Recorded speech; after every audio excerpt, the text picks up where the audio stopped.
ఇప్పుడే జీ5 app download చేయండి. చూడండి మీ ఫేవరెట్ టీవీ షోస్ ఎప్పుడైనా ఎక్కడైనా. తప్పంతా తనదే అన్నట్టుగా మాట్లాడుతున్నావేంట్రా? పెళ్లి చేసుకోబోయేవాడు ముహూర్తం పెట్టాక ఇంకో అమ్మాయిని ప్రేమిస్తున్నాను అంటే ఏ అమ్మాయి క్షమిస్తుంది?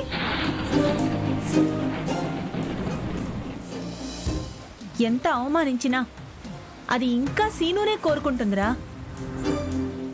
అలాంటి అమ్మాయినా మనం బయట నిలబెట్టాలనిపిస్తుంది నీకు? అన్నయ్యకి జరిగిన అవమానం గుర్తులేదు కానీ ఆ అమ్మాయి బాధపడుతుంటే చూడలేకపోతున్నావు. చారు అంటే నీకు ఇంత ఇష్టమని నాకు ఇప్పటి వరకు తెలియదక్క. వదిలితే అక్కడే గుడి కట్టించేలా ఉన్నావుగా. ఎందుకు కట్టించదు బామర్ది? చారు అంటే తన దృష్టిలో మనిషి కాదు, ఓ 50 కేజీల బంగారు విగ్రహం. నేను డబ్బు గురించి ఆలోచించట్లేదు, చారు సీనుల పెళ్లి గురించి ఆలోచిస్తున్నాను. ఇద్దరు పెళ్లి చేసుకుని పిల్లా పాపలతో సంతోషంగా ఉంటే చూసి మురిసిపోవాలి అనుకున్నాను.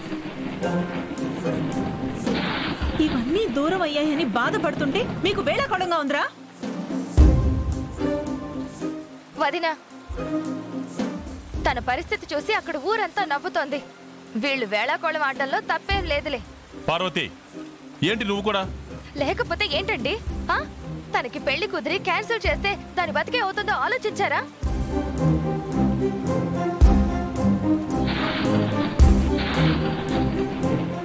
అన్నయ్యని బతిమలాడు బామాలు ఒప్పించుండాల్సింది. కానీ వాళ్ళ అన్నయ్య పరువు తీయాలనుకున్నారు. కానీ ఇప్పుడు వాళ్ళ పరువే పోయింది. అసలు మనం అనాల్సింది వీళ్ళని కాదు పార్వతి.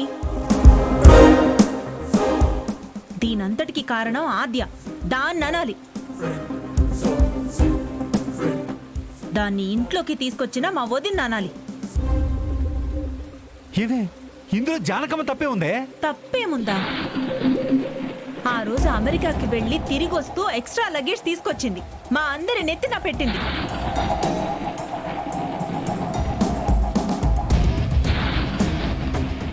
దానివల్ల నా కొడుకు పెళ్లి ఆగిపోయింది. మమ్మల్ని ఎంతగానో గౌరవించే బియ్యంకులతో మాట పడాల్సి వచ్చింది.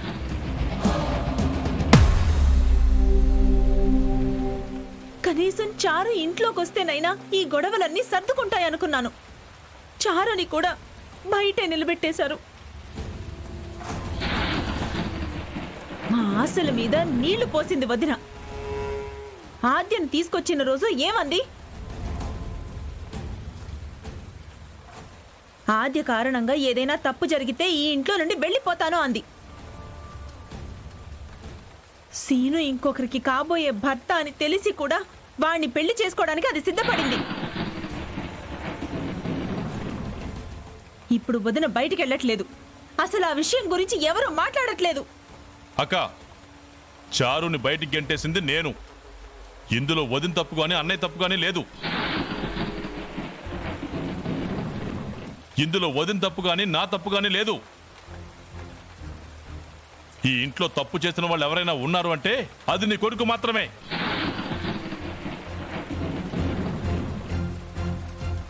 చారుతో పెళ్లి కొప్పుకొని ఆద్యను పెళ్లి చేసుకోవాలనుకున్నాడు. ఒక్కగానొక్క కొడుకని గారాబం చేసి పెంచావు కదా. ఇప్పుడు ఈ ఇంటి పరువే తీసేశాడు.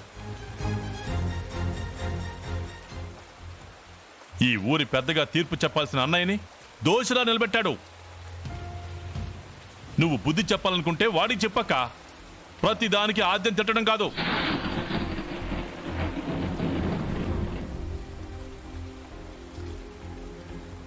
ఆద్య ప్లేస్లో ఇంకొకళ్ళుంటే, ఆద్య స్త్రీ నుండి పెళ్లి చేసుకుని ఉంటే ఈ పాటికి ఇంట్లో ఎన్ని అనర్థాలు జరిగావో ఊహించావా? ఇప్పటికీ నువ్వు వెనకేసుకొస్తున్న చారుకి అలా ఇంటి ముందు నిలబడే అవకాశం కూడా ఉండేది కాదు. ఆద్య అంత మంచిది. ఆ మంచితనం చూసి వదిన తనని కన్న కూతురులా చూసుకుంది. అసలు నువ్వు ఈ ఇంట్లో ఉన్నావంటే దానికి కారణం వదిన. ఊళ్ళో మనకింత గౌరవం ఉందంటే అందులో అన్నయ్య శ్రమ ఎంతుందో వదిన కూడా అంతే కష్టపడుతుంది. ఇన్నాళ్ళు ఈ ప్రేమ విషయం ఎక్కడ బయటపడుతుందో, ఈ ఇంట్లో ఎలాంటి గొడవలు మొదలవుతాయోనని నీ కొడుక్కి సర్ది చెప్పుకుంటూ వచ్చింది.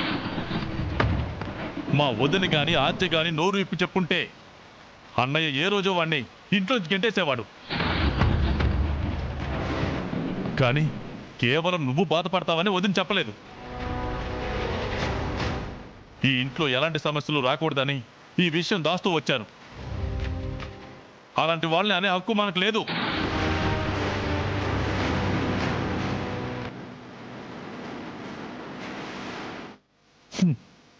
నీ తమ్ముడుకున్న జ్ఞానం నీకున్నుంటే ఈరోజు నువ్వు ఇలా ఏడ్చేదాను కాదు. ఏమే, నేను ఇంట్లో పడి తింటున్నా పెట్టిన వాళ్ళని గుర్తుపెట్టుకున్నానే. పార్వతి, మీ వదిలికి ఆ మాత్రం మంచి అలవాటు కూడా లేదు. ఛే!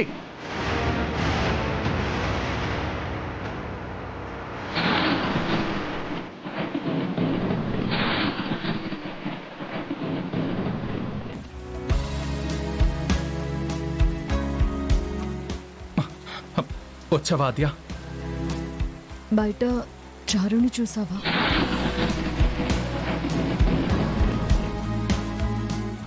నా గురించి వచ్చావా అనుకున్నాను. రాయబారం కోసం వచ్చావా?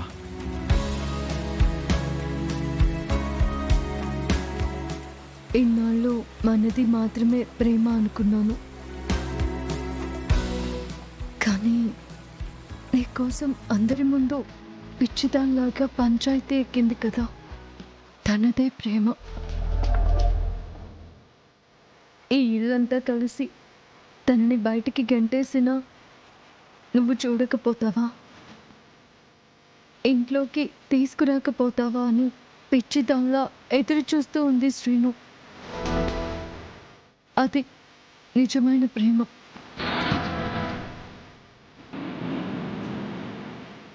అది ప్రేమ కాదా ఆద్య? పంతం. ఎలాగైనా నన్ను సాధించాలనే పంతంతో కూర్చుంది. అదే ప్రేమ అనుకుంటుంది. తనది నిజమైన ప్రేమే అయితే నా కోసం ఎదురు చూడాల్సింది. లేదంటే నిన్ను వెతుక్కుంటూ నేనొచ్చాను, అలా నన్ను వెతుక్కుంటూ తను వచ్చేది.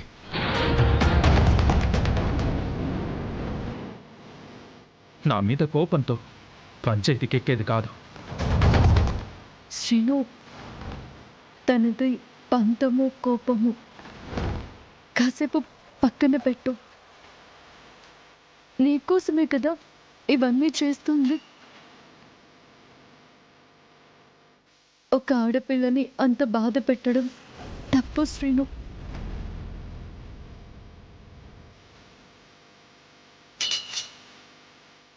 నువ్విప్పుడు చారుని పెళ్లి చేసుకుంటే ఒక ప్రాణం నిలబడుతుంది. అంతకు మించి ఊర్లో పెదనాన్న మాట నిలబడుతుంది.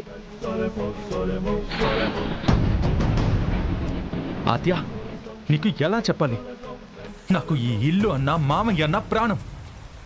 నీకోసం నా ప్రాణం కూడా వదులుకోవడానికి సిద్ధపడ్డాను. అయినా నా ప్రేమ నీకు అర్థం కాదా?